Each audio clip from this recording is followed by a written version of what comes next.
right, guys, we're going to call Allan Garonzik, who says that he is against the constitutional carry in Texas. And let's see what happens on this. He wants to explain why. So I'm going to go ahead and hit record, and we're going to go from there.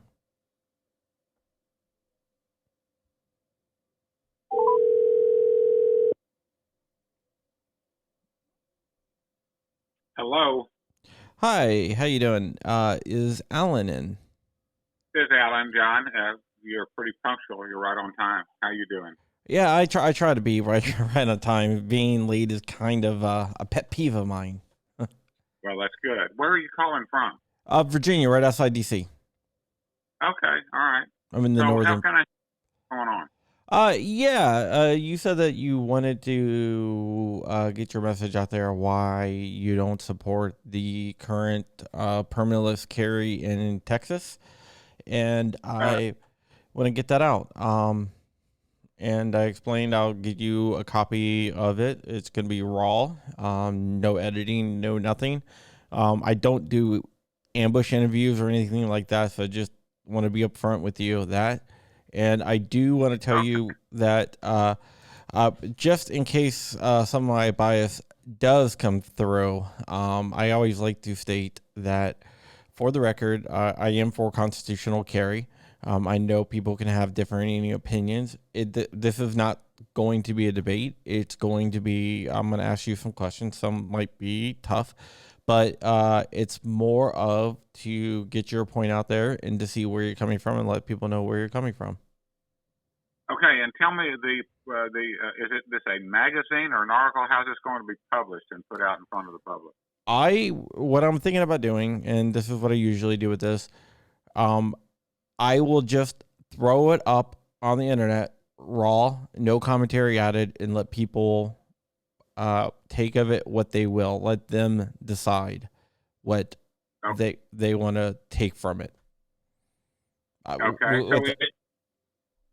All right. So you're basically just going to put out the information. In this case, what's my opinion and what my rationale or reasons for what I'm saying, and then folks can read that and they can then make a choice. They can decide if they like it or in favor of it or not. But none of that really matters as far as the article is concerned. It's just simply an opinion. Is that correct? Yeah, it's your opinion. That's why I'm very upfront where I stand on it, just in case. Cause I don't want you to say, hey, this guy interviewed me and he's for constitutional carry.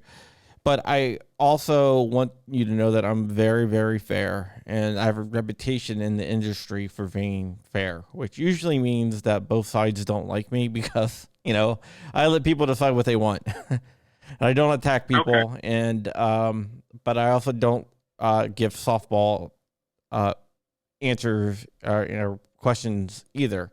Okay. Right down the middle. I believe in old school journalism where the reader gets to decide. Okay, no, that's absolutely old school and certainly not conducive to what the mainstream media has been for the last several years, as you are aware, whether or not you admit it or not. But that's the No, way no, it has I'll been. definitely admit that. It's one of my big pet peeves. I'm from an old school school of journalism where you are not there to tell people what to think. You are there to put out the information and let people take of it what they will and decide for Right. themselves. Okay. All right. That's fair. I think I indicated in my notes or my note back to you, that I have two sisters who are journalists. Both of them written articles. They were reporters for the papers. One, the Los Angeles Times, and the other, the Long Beach paper. The different subject matter, of course, but that's what they did. Okay. One of them became moved back to this area, which actually was Oklahoma, and she became a PhD and a professor of sociology at Oklahoma University, and the other became a teacher a nursing teacher at the University of Texas actually Austin had a branch, the main branch, but she was taught in Galveston. But okay, so I've got a little bit of background, at least in the family, with journalist people. So Yeah, as long as you're fair, that's all I ever would ask for. Yeah, and I will put up the. I will send you a Dropbox link. Probably tomorrow. I'll get to it tomorrow. 'Cause it's kind of late out here, so I probably won't get it uploaded to Dropbox tonight. But I will send you a Dropbox link tomorrow with the actual audio, the raw audio. Okay, you may have to help me. I'm pretty computer illiterate, so Dropbox, is that something I can receive like an email? Yeah, you just click on the link and you can download it. So a link will show up and I click on it and then it pops up. Is that essentially what happens? Yeah, yeah, you can download it for your records or whatever. Okay, all right. Uh, Okay, so on we go. all right, here it goes. Like I said, just to let you know, I am for constitutional carry. I know we disagree on that, but it's not about my opinion. It's about your opinion. So why are you against permanentless carry, constitutional carry, whatever you want to call it? Um, I'm well. First of all, constitutional carry is a little bit of a misnomer because to carry as it has been in Texas, to have a training and a license and to be certified, that's not a violation of the Constitution, as you know. But so to name something constitutional carry, that sends out a message of, well, if you don't believe in this, then you don't believe in the Constitution. And I'm sure a lot of people, without really getting into the weeds with all this, that is what they think, and that is simply incorrect. The people that we train are also within the levels of the Constitution. So they just picked a name, and I understand why they did it, to make it look as though that if you don't believe in what our policy is and our thoughts, then you don't believe in the Constitution. And that's work for them. Well, I think a lot of people, including myself, believe that any type of permitting system that requires you to get a government permission to bear arms is a violation of the Constitution. So you don't think that is the case then? Well, I think typically this is a right or left, discussion as a general rule as to carry, to have a gun or not have a gun, all that stuff. We both know that. In this case, we the instructors, we are the certified instructors, and in my case, I have been certified by first the Department of Public Safety in the very first class they had down in Austin some 26 years ago, and then later it was determined that we needed to go and get certified again, in this case by the NRA, which, another expense and some more time to go do all that, and essentially to do everything that I've been doing for the previous 15 years, and now it's been nearly 27 years that I have been doing this. So I know a little bit about, the history of what's happened. Initially, the program was designed to be between 10 and 15 hours. And then as time has gone on, they have now reduced it to between 4 and 6 hours. So that's the required course, between 4 and 6 hours. And you must have a level of proficiency. In other words, know how to shoot and hit a target at what is pretty much a minimal shooting deal. It's not any kind of Olympic type of shooting, but you got to be able to hit the target. And there's a score. You got to score 70%. The state doesn't care whether or not what the actual score is. You just pass or you fail. Everybody passes. It's simple. It's at 3 different distances. The distances most people are qualified by the time they get to the second distance.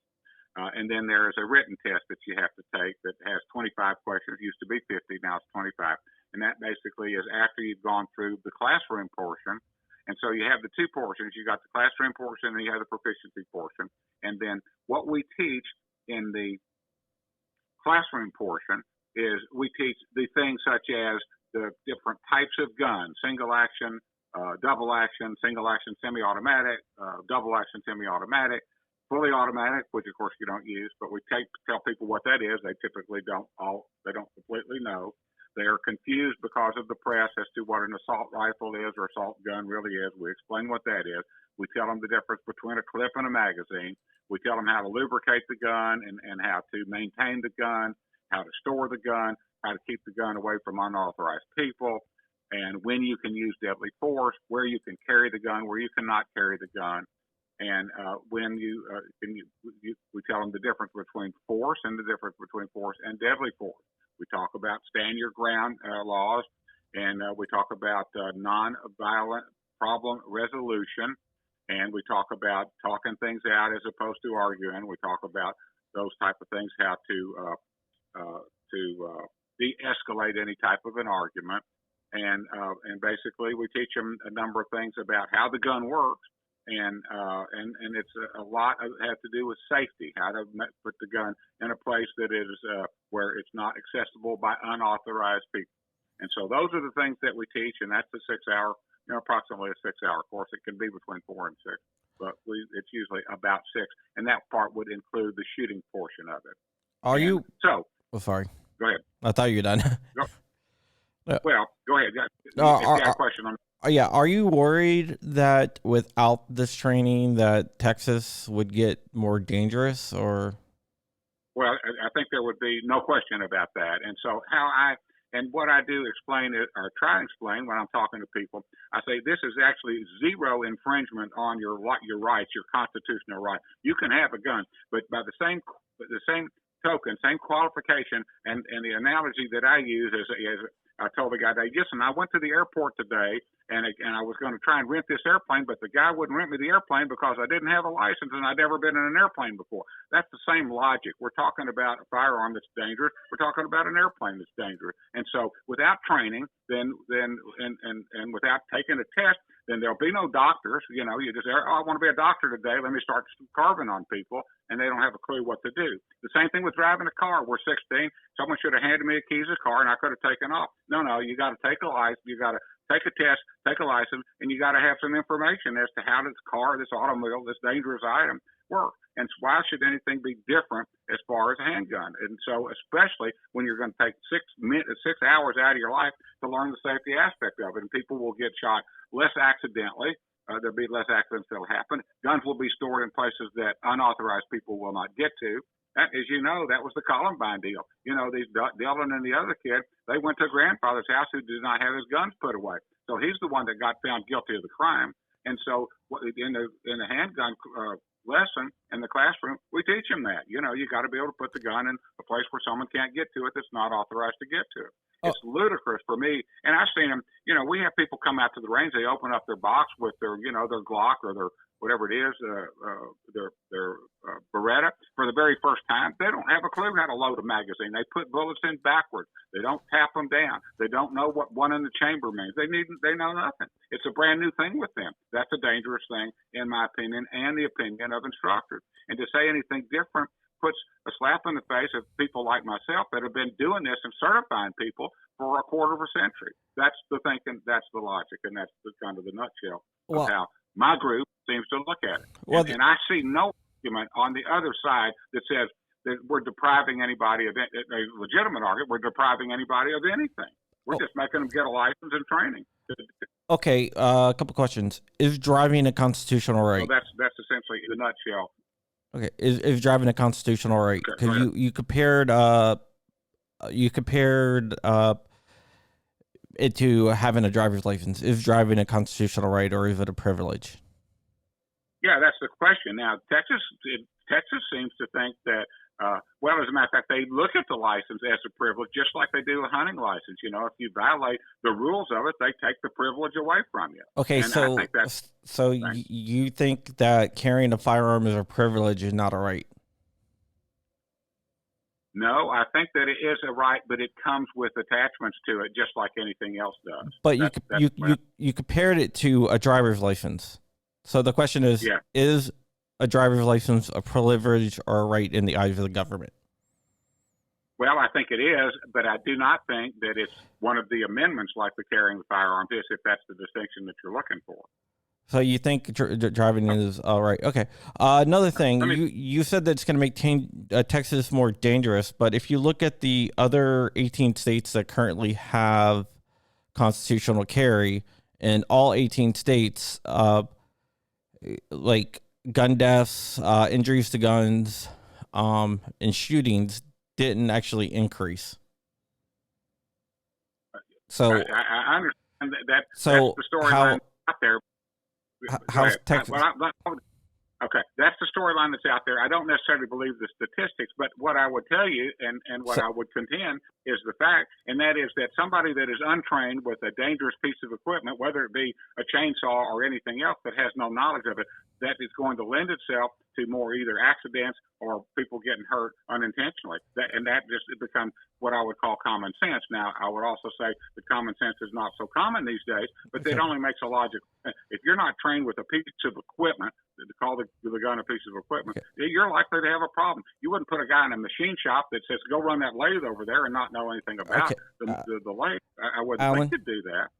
Yes. Where do you get your statistic from? The statistics I just quoted you is FBI statistics. Where is your statistics coming from? So just so I know. I would pose the question. I say I can't answer the question other than common sense.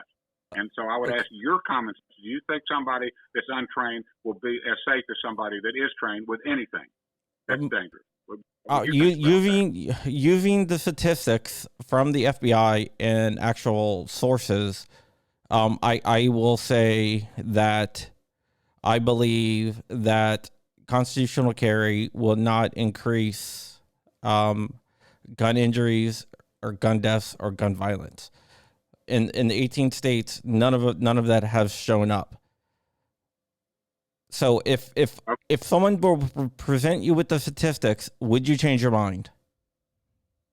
Now that you know the statistics.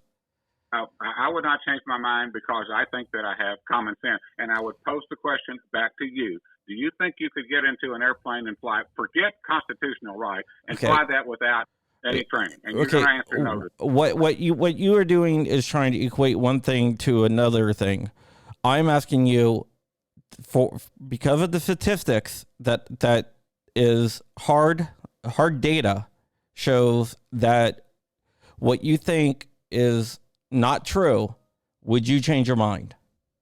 No, I wouldn't change my mind because I look at it like liars figure and figures lie. I don't believe the statistics if they're saying that it is equally or not equally the same as having training versus not having training. That is what reasoning do you think the FBI would have for lying about that? Well, we might call it something political. There's a lot of things the FBI have done in the last few years that I don't think is completely kosher as far as, the investigation of certain political figures and so forth. That doesn't seem to be logical. So how do you believe anything else that they do if what you have is not logical to start with? Because most of the time they lean left wing and they lean towards the anti-gun side. And if they had statistics showing that constitutional carry made states less safe, I believe that they would jump on it. Okay, then we are absolutely entitled to our own opinion on that. Well, it's not really opinion; it's hard data. No, what you're saying is the hard data that is produced by the FBI is something that you believe in, and I'm saying I don't believe in the hard data because I don't believe that the FBI, or frankly, very many of the government agencies, are true to form as far as can you trust them? That's kind of what.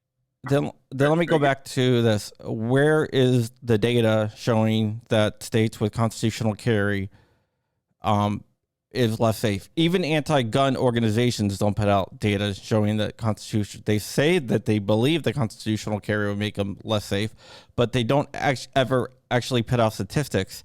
If statistics showed that constitutional carry states becomes more dangerous, don't you think groups like Everytown and Moms Demand Action would put that out everywhere in Giffords?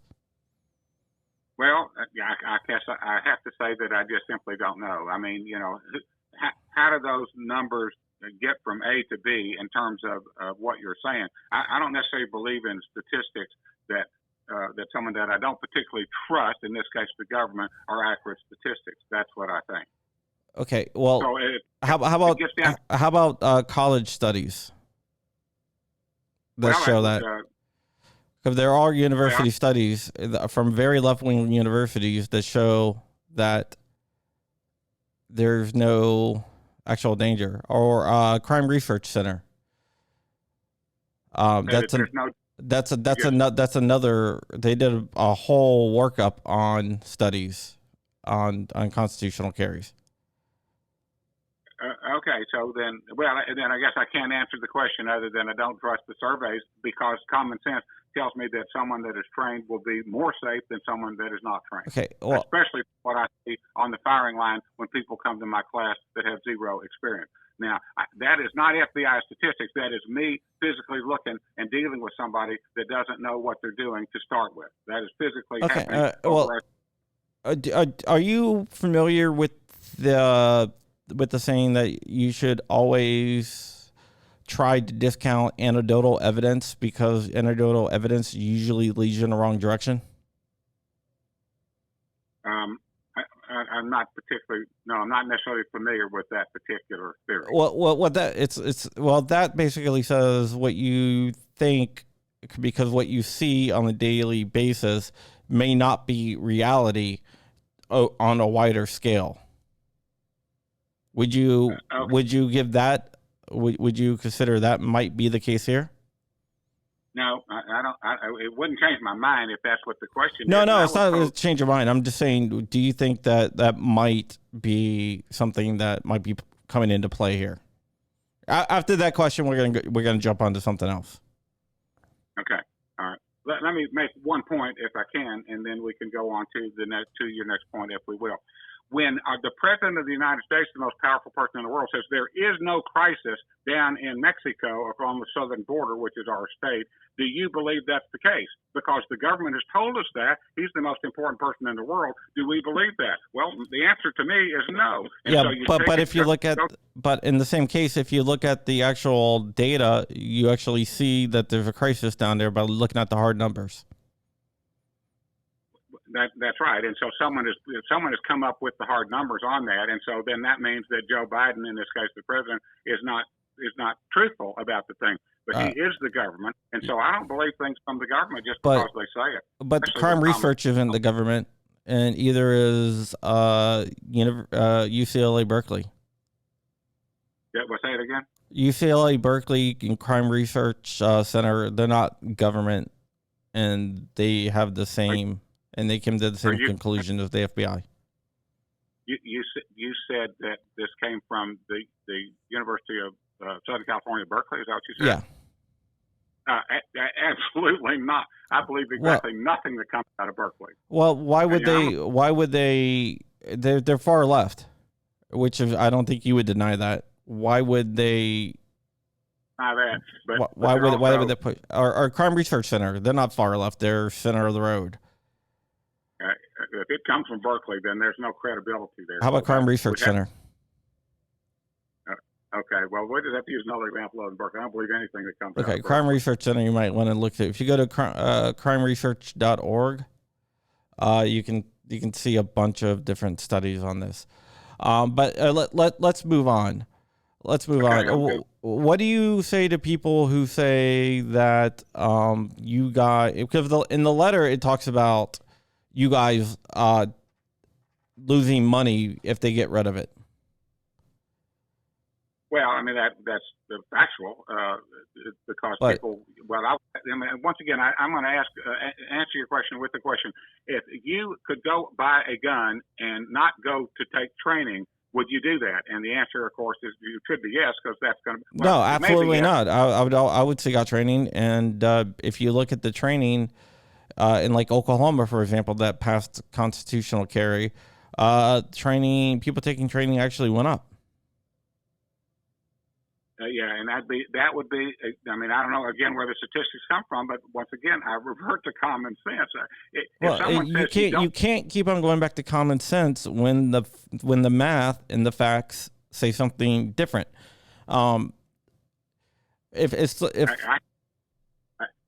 I hear what you're saying. I just don't believe the facts because I don't believe where it comes from is factual. And because it doesn't trump my common sense thinking. I just can't believe it that somebody would say that and whether it's factual. That's real difficult. You know, the sun comes out and someone says, look, fact says the sun's not coming out today. I don't believe it if I'm looking at the sun shining. Well, on the same token, someone can say the sun comes out and the sun actually comes out and you can be in a dark room and you can say, well, I'm not seeing the sun, so the sun must not be out.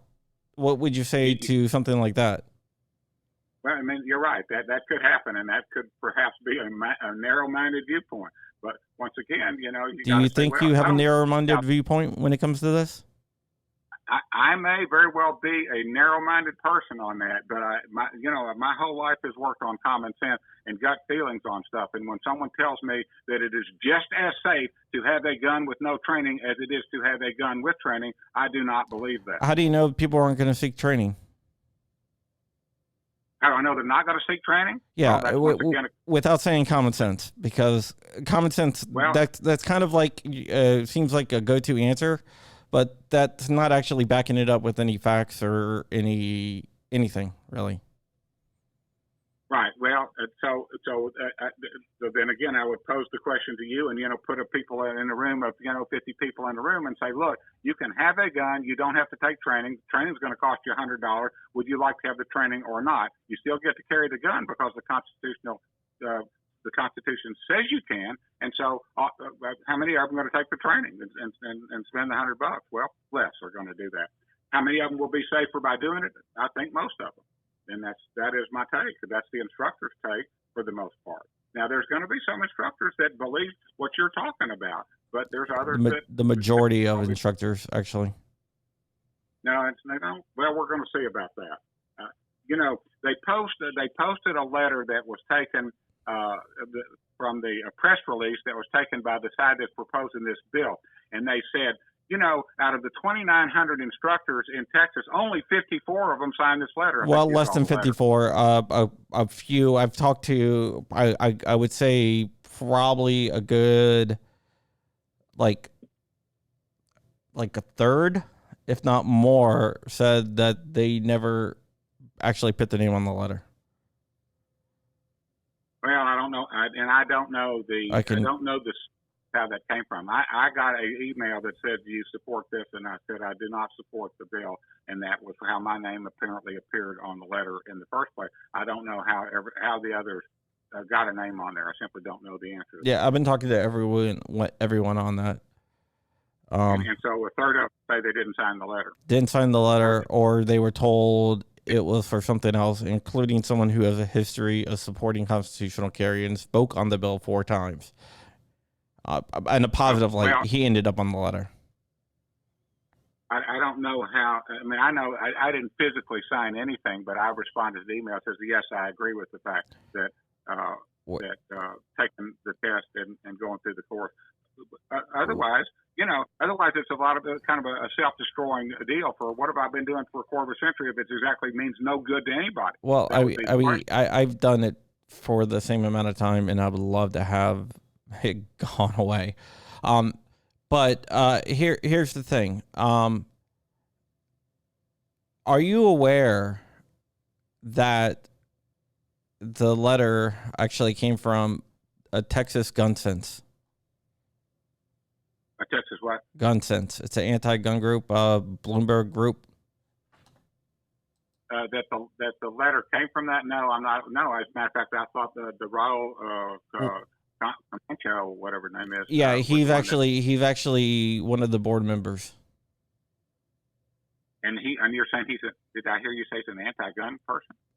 Texas Gun Sense is basically like another Moms Demand Action, but with more than just moms. If you go to Texas Gun Sense, if you look them up on the internet, they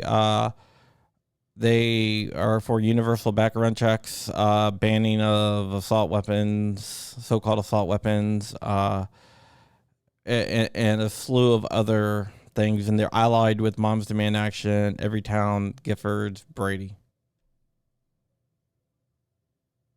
A lot of people didn't realize that. No, I mean, I have been in touch with them quite a bit. As a matter of fact, by email, I've been in touch with them as recent as an hour ago, and I know, and I watched him on TV, and I had Zoom conversations with him and others, and he never mentioned that he is a board member of Texas Gun Sense. No, I think the name of his company is it's like safety. Yeah, but a lot of people don't. A lot of people apparently he wasn't too forthcoming with that information to people. But but okay, is the bottom line that he is in fact in favor of this constitutional carry as opposed to it? Oh, no, Raul is, no, he's not in favor of it. He's totally against it, but he's also against most other gun stuff because he's a member of an anti-gun group, a board member. And what does that other group stand for? What's their purpose in life, if you don't mind? Gun control.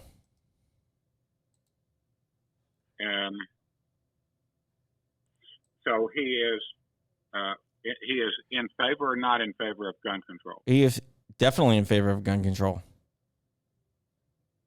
Well, now, okay, then we'd have to kind of get to the definition of gun control. I mean, the left-hand side of the equation is, we don't want anybody to have guns. I mean, that's the extreme deal. Nobody should have guns. And gun control is how we're going to get those guns out of the hands of folks, and that's whoever else that is. So I guess what gun control is, it maybe means a little different thing to different people. Well, let me do this. Let me ask you, are you in favor of universal background checks? Yes, 100%. All right. Extreme risk protection orders, red flag laws. But say that again. Red flag laws. You said red flag laws? Yeah.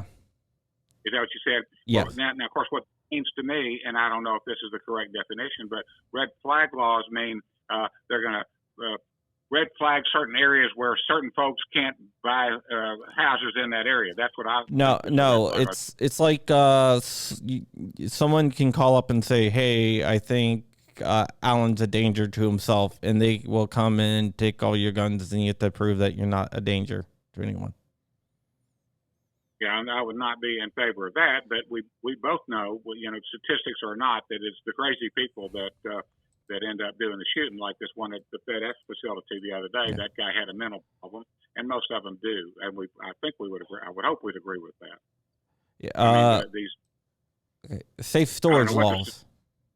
Is what? Safe storage laws. Absolutely. Okay. Assault weapons ban.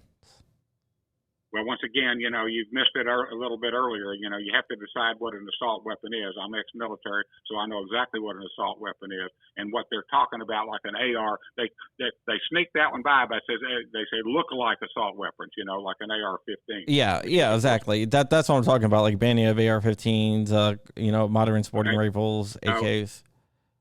All right. Well, I'm telling you what they're in favor of. Okay, yeah, I'm in favor of AR-15s, and call it whatever you want to, but I'm in favor of them.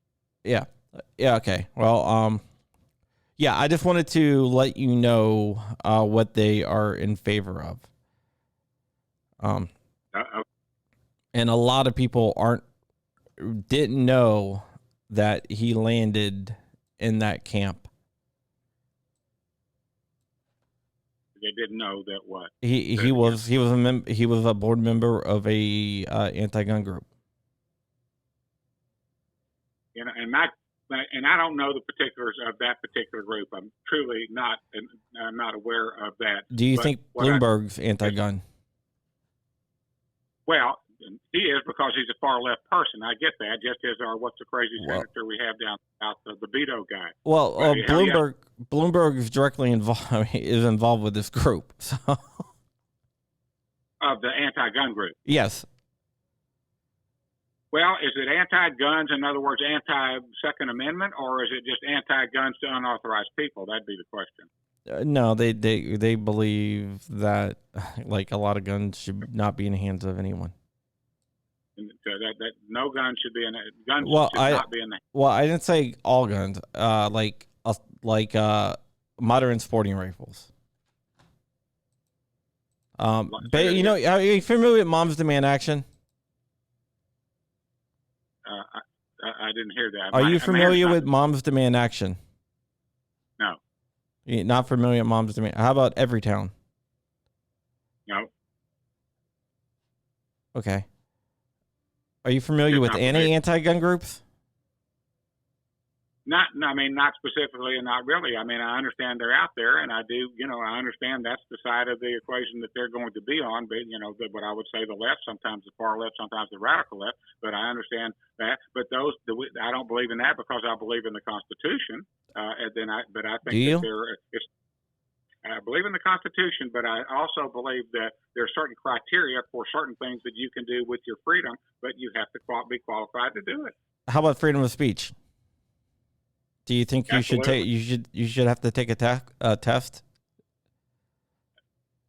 for freedom of take a speech? test. Well, once again, no, I don't think you should necessarily have to take a test, but I definitely think that there's a criteria where freedom of speech stops. And, perhaps at the extreme place that it stops is when somebody tries to burn down Portland. That's not freedom of speech anymore, but people certainly think it is. So, yeah, I mean, there's not a test that you have to take to have freedom of speech. But there's certain criteria. Arson's a crime, and so is like shooting other people unprovoked is a crime. So I agree. I think that would be more of a fair comparison. So then I would ask the question, and once again, I go back to asking the question. So when people burn down and arson things and their riots, their protests turn into riots, and they go into jail and they get out the same day because someone's put up a fund to get them out on bail, is that a right thing or a good thing to do? And does that send a message of any sort? I mean, I'm not really getting your point of what that has to do with licensing a legal activity. Well, okay. So that probably was not the best analogy, but I keep going back to what I think the instructors, at least my group, stands for, and that is we want the freedoms. That's for sure. I put on a one uniform for a number of years to defend those freedoms, but I would also say that everything comes with a little bit of a price that you have to pay in order to qualify to do that. And I think the minimum price is the 6 hours to learn how to do something to make you not dangerous. And I would equate that with anything that I talked about before, like flying an airplane or driving a race car, practicing medicine, or practicing law. But none of those things that you just listed are constitutional rights.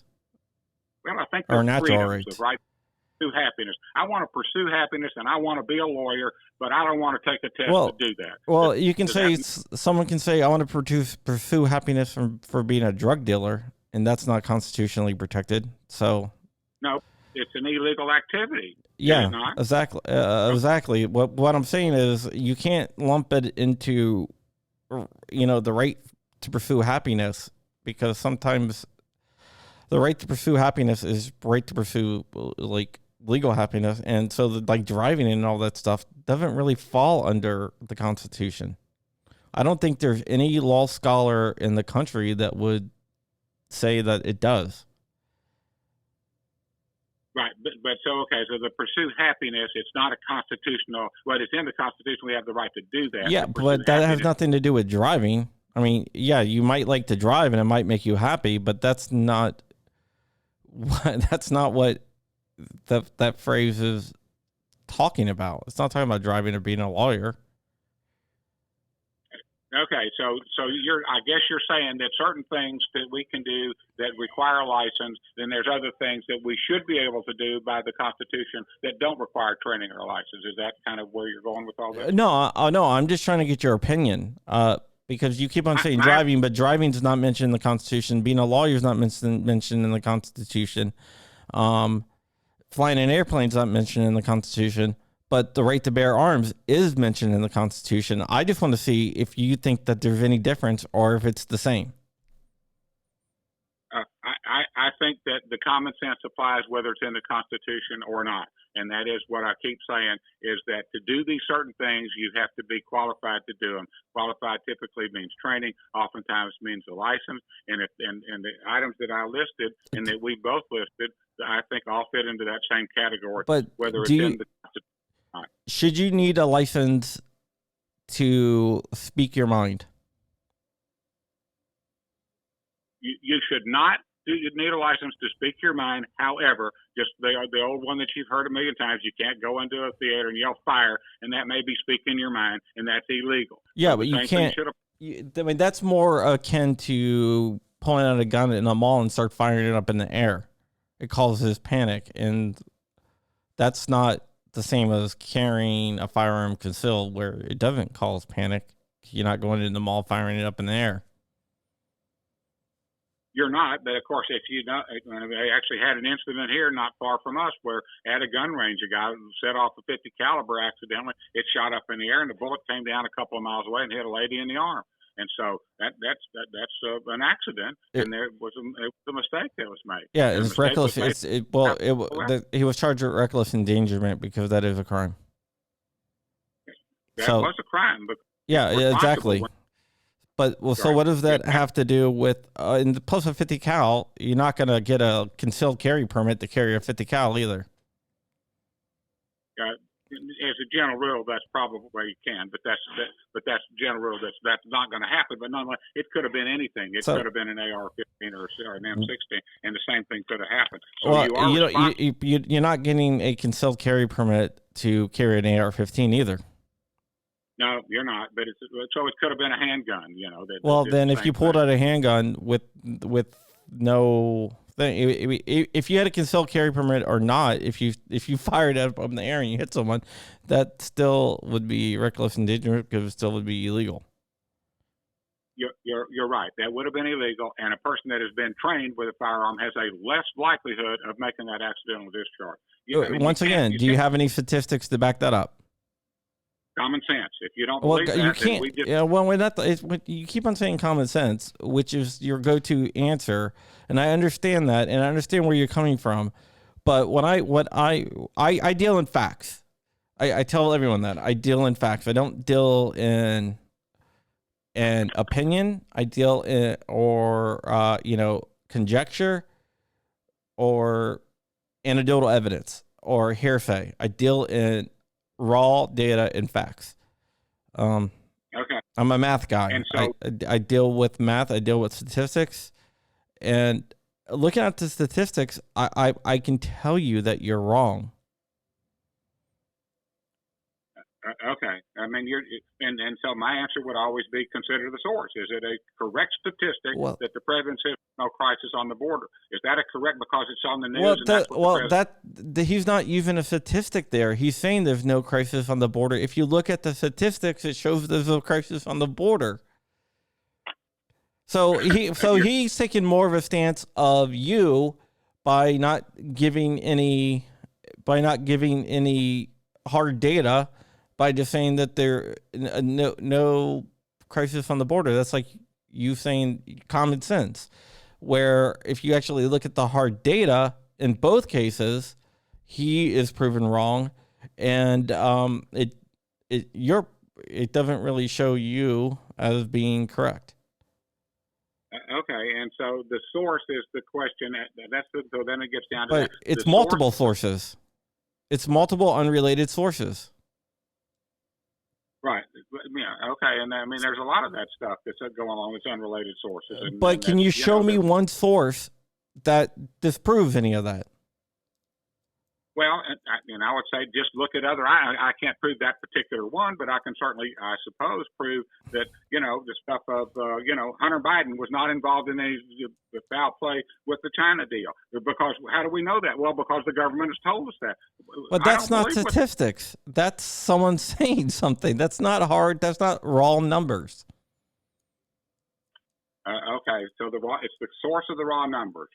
That's what we say, and I don't believe the raw numbers. If that's what you're saying, but I don't know. I honestly think that I think you believe everything that you're saying. I don't think I don't think that there's a lot of people online saying that a lot of the instructors are doing it just because they're worried about losing money. I really haven't touched that subject with you because I don't think that's your reason for opposing this. I'll be very clear. I do not think that's your reason at all for opposing this.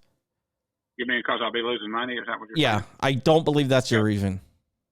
Yeah, that's a fact. And I think I told you, I do military people for free. And so you don't make any money on that deal. I mean, it costs me money. But nonetheless, it's not. But that's why I haven't really pounded you on those questions. I ask tough questions, and I take a lot of, I guess you can say I played the devil's advocate because that's where you really get to know what people actually think.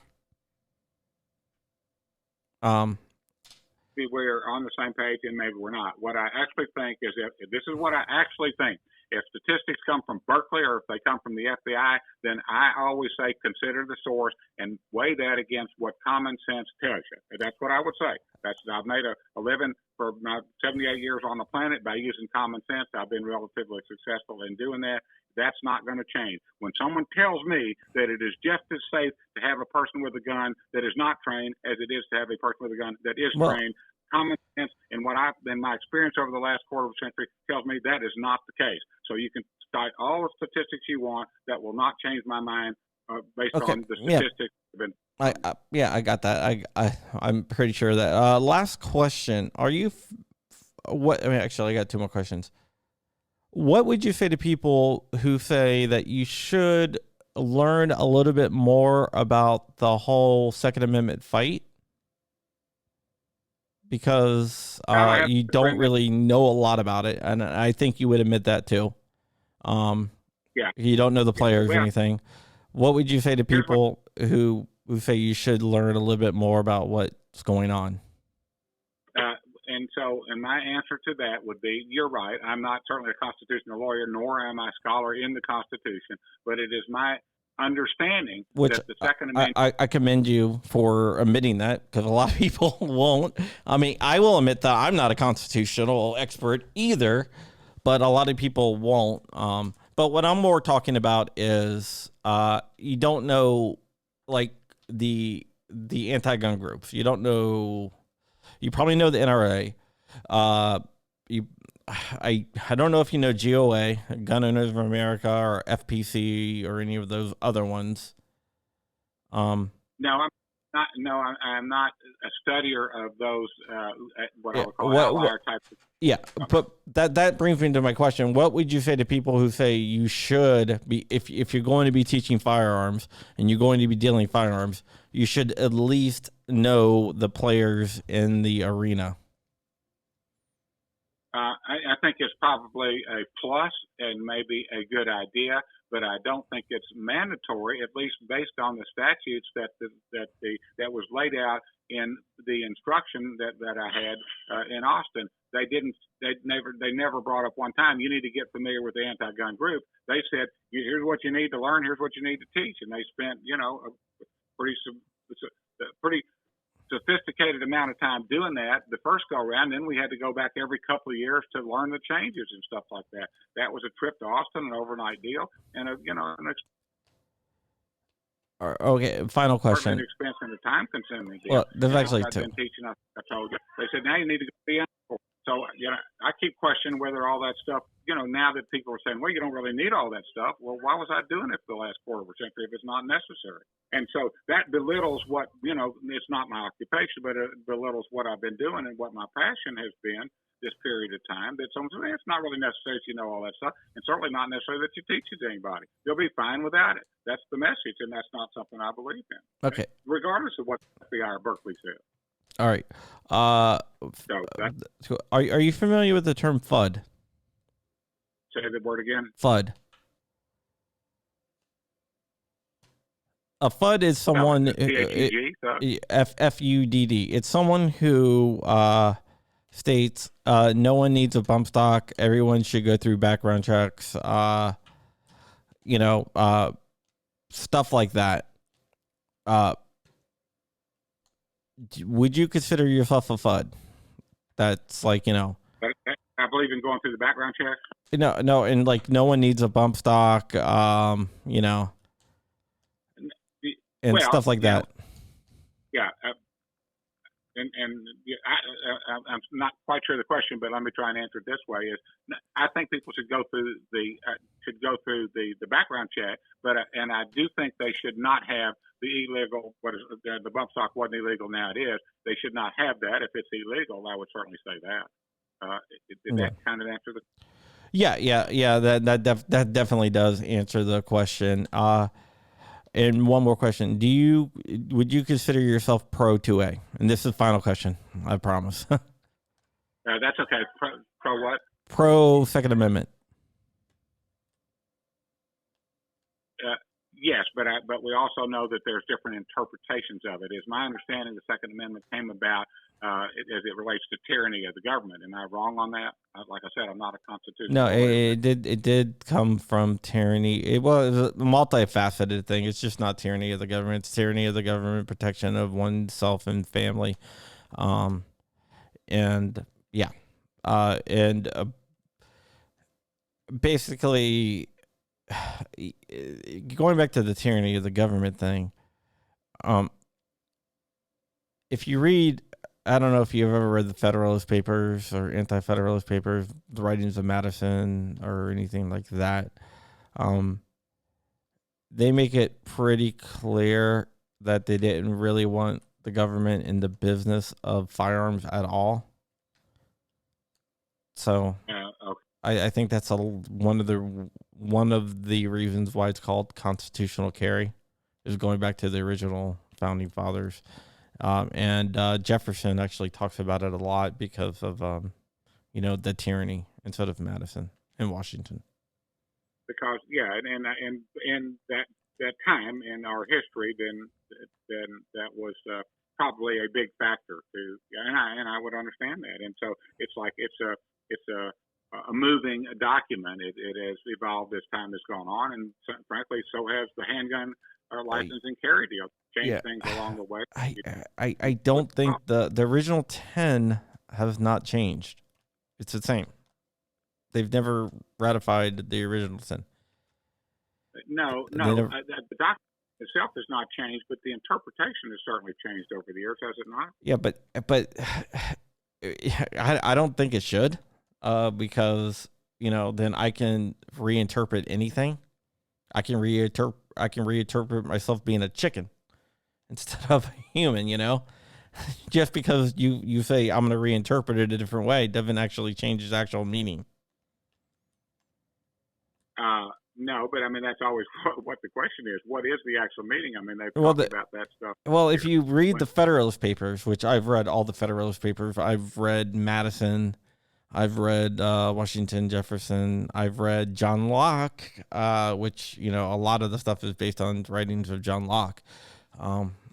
And yeah, so that's where I get my information from. If you read all those, and plus the Heller decision made it pretty damn clear, what the Supreme Court thinks of the Second Amendment as well.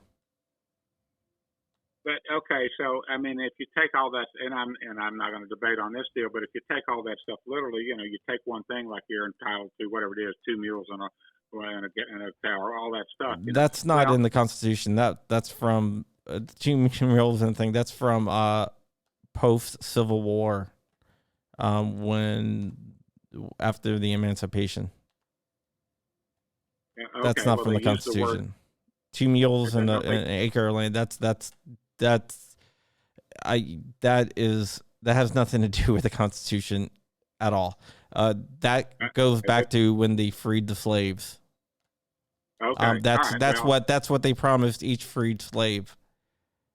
Right. Okay. That's what it was. So yeah. I don't think you really want to go in that direction. Because I don't want you saying anything that's going to. Yeah, and I know what you're saying, but I don't want you to say anything that's going to offend people by accident. Yeah, that's right. And I guess where I was going with that is maybe the 2 mules could be construed as maybe a car today, because they didn't have a car back then. That's all I'm saying is when they talk about it in the Constitution. But they don't talk about that in the Constitution, though. That's the whole entire point. The 2 mules and an acre of land is not in the Constitution at all. That was from the Reconstruction period after the Civil War, and that wasn't in the Constitution. That's what they promised freed slaves during the Emancipation. Hello?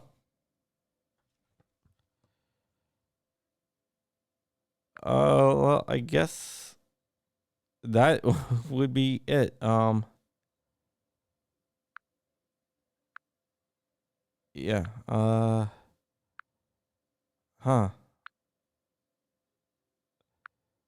me just call him back and say, thanks, I gotta get to bed. I'm just gonna call him back and say, thanks, I gotta get to bed.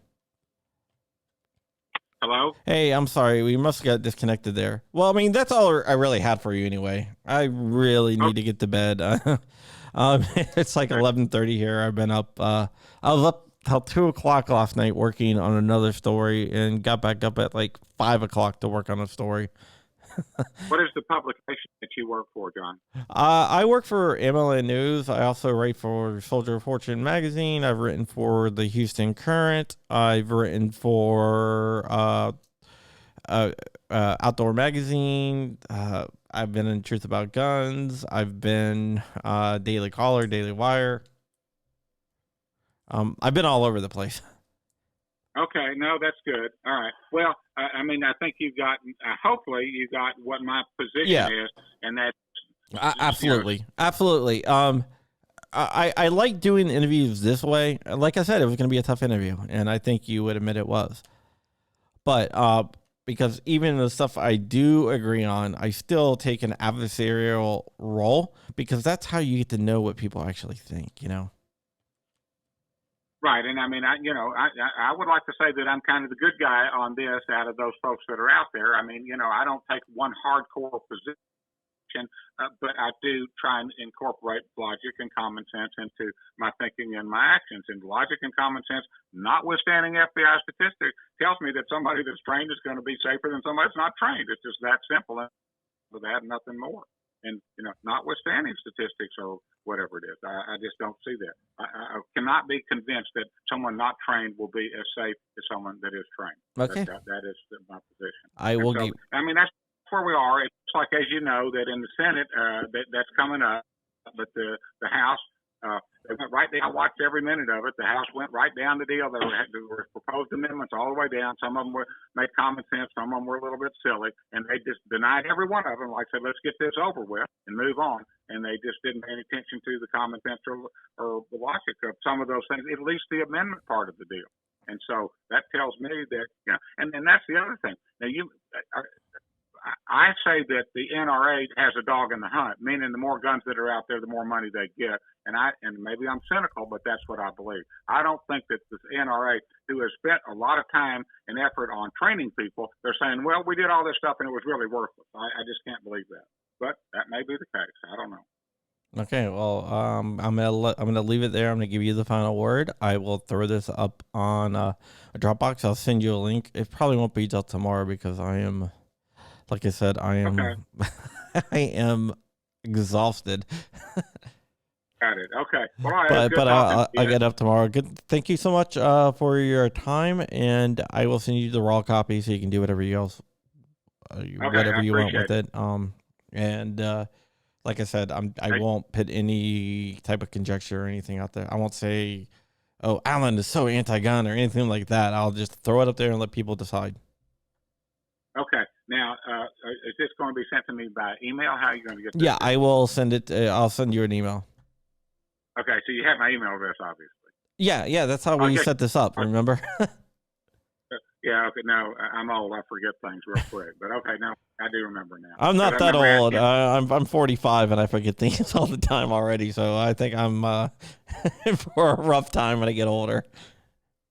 And I didn't know where you were calling or coming from, and that's why I asked you the question about my high school classmate who has your same last name. No, I really don't know that much of the Crump side of my family. So other side I would be able to tell you, but no, I don't really know. So it could be, but maybe not. I don't know. Okay. All right. Not a problem. Okay, well, it was good talking to you. I mean, I don't know that you or I were really enlightened by the conversation, but it was interesting. Well, it's not for you or I. It's for the general public so they can make up their own mind. Yeah. Okay. And so, I mean, I don't know how you're going to write it up there. You can tell them, Allan doesn't believe in FBI statistics. You tell them what. No. What I'm going to do is I'm just going to throw the raw audio up there. I'm not going to add anything. Okay. So people can listen to the raw audio and then they can decide, because this whole thing has been blown up and it's all over the internet. People are talking about it everywhere. So, we'll let people decide for themselves. Is there is the general direction, if I can ask, is the general direction leaning towards the constitutional, whatever it's called, carry, as opposed to the learn what you're doing carry?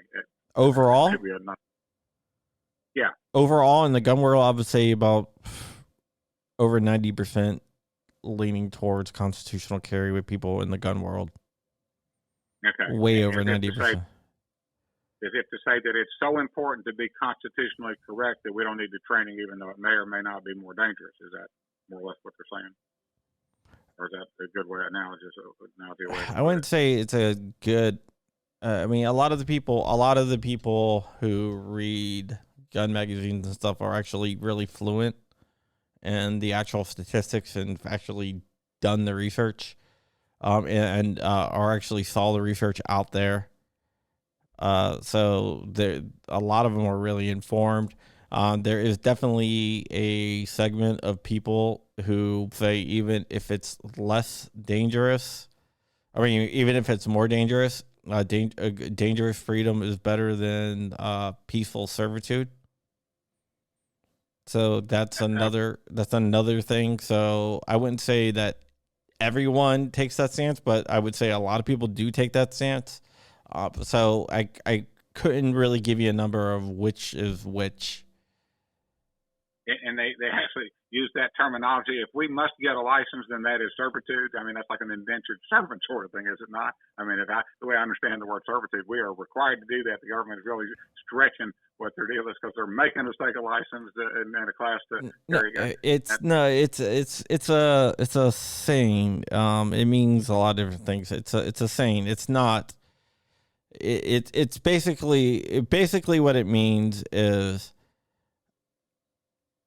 if the government can force me to do something, to give up a right, which they believe that you have the right to carry without government permission, if the government forces you to give up a right, you are no longer a citizen, but you are a vassal or a plebe or whatever you want to call it.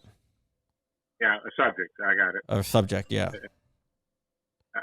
Now, and you'd know this sooner than I would, but how about the income tax? Is that within the how's that fit into the scheme of things? I mean, they make me pay income. I don't like that. Does that mean I'm a servant? Well, there's an amendment for income tax. Oh, there is? Okay. All right. Yeah.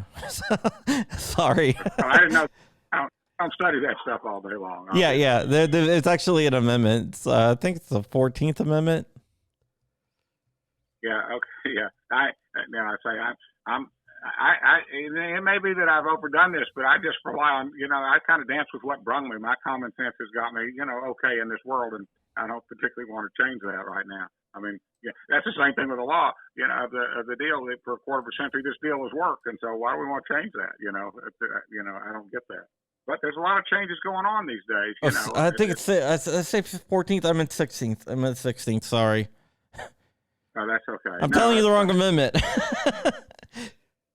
The 16th. A lot of people don't like the 16th Amendment, but it's there. That's what we do. I get it. Yeah, but there are a lot of changes going on these days. I guess if you're 4 years old, you get to change whether or not you want to be a boy or a girl these days, too. Yeah. I think Congress, it was ratified in 1909, I believe, the 16th Amendment. Because there was a case back in 1895 that went up to the Supreme Court. It was Farmers Loan and Trust versus what's the guy's name? Pollock versus Farmers Savings and Trust, I believe it was, back in 1895. And well, that's interesting. Like I say, I don't keep up with it like you do.